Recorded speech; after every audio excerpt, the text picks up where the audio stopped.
हर कथा में छुपा है एक रहस्य, हर लीला में है एक संदेश। मेरे सभी छोटे बड़े श्रोता मित्रों को मेरा प्रेम भरा नमस्कार एवं सादर स्वागत व अभिनंदन चैनल पिटारा कहानियों का में। दोस्तों, इस चैनल के माध्यम से हम आपको सुनाते हैं उपनिषदों की कथाएं, जिनकी रचना वेदों की व्याख्या के रूप में हुई। जो बातें हमारे वेदों में जटिलता से कही गई हैं, उन्हें उपनिषद सरल व सहज भाषा में आपके सामने प्रस्तुत करते हैं। उपनिषदों में ब्रह्मा, विष्णु, महेश, सूर्य, अग्नि, इंद्र आदि देवी देवताओं से लेकर हमारी पावन नदियों, वृक्षों, पर्वत, समुद्र आदि कथा पात्र होते हैं। तो आप भी ज्ञान की इस दिव्य यात्रा में हमारे साथी बनिए, क्योंकि हर गाथा कुछ सिखाती है और हर सीख जीवन बदल देती है।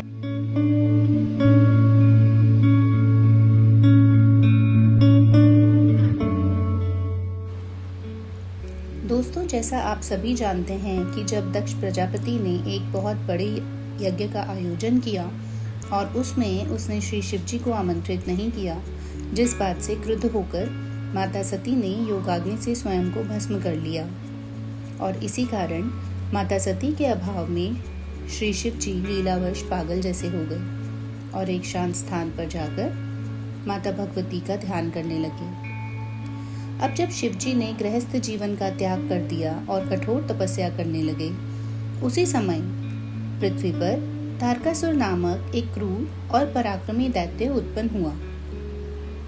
दोस्तों, आगे जानते हैं तारकासुर की उत्पत्ति और उसका वध। जन्म लेते ही तारकासुर की आकृति विशालकाय हो गई। वह वन में जाकर ब्रह्मा जी को प्रसन्न करने के लिए कठोर तप करने लगा। उसकी तपस्या से प्रसन्न होकर ब्रह्मा जी ने उसे मनोवांछित वर मांगने के लिए कहा। तारकासुर को भगवान शिव की मनोस्थिति का पूर्ण ज्ञान था, अतः चतुरता पूर्वक वह बोला, हे परमपिता, मेरी मृत्यु केवल भगवान शिव के पुत्र के हाथों हो। यह वरदान दीजिए, अन्य कोई देवता मेरा वध ना कर सके।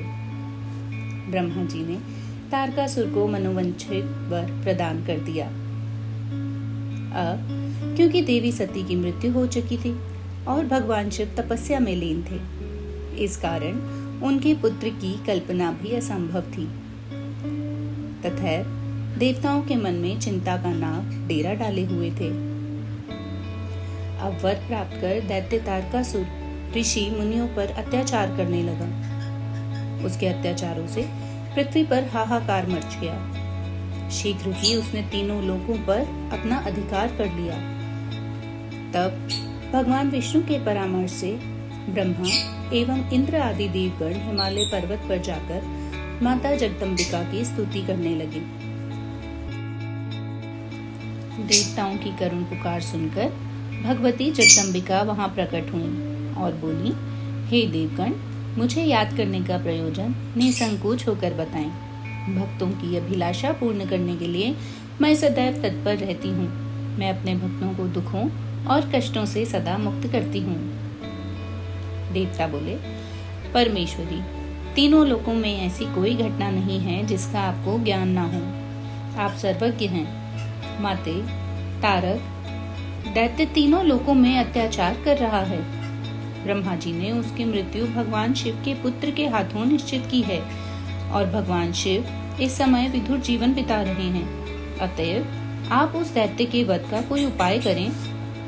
भगवती जगदम्बा बोली, हे पुत्रों, शीघ्र ही गौरी नाम से मेरी एक शक्ति हिमालय के घर प्रकट होगी। आप ऐसा प्रयत्न करें जिससे कि महादेव के साथ उसका विवाह हो जाए। वह देवी आप लोगों का कार्य अवश्य सिद्ध करेंगी। माता जगदम्बा का आशीर्वाद प्राप्त कर सभी देवता घर लौट गए। कुछ समय पर बाद पर्वतराज हिमालय के घर भगवती माता दिव्य बालिका के रूप में उत्पन्न हुई। ये दिव्य बालिका ही देवी पार्वती के नाम से प्रसिद्ध हुई और युवा होने पर उनका विवाह भगवान शिव के साथ संपन्न हुआ। देवताओं के उद्धार के लिए देवी पार्वती ने कार्तिकेय नामक सुंदर वीर और तेजस्वी पुत्र को जन्म दिया। शिव पुत्र कार्तिकेय ने युद्ध में दैत्यराज तारकासुर का वध करके तीनों लोगों को उसके अत्याचारों से मुक्त कर दिया।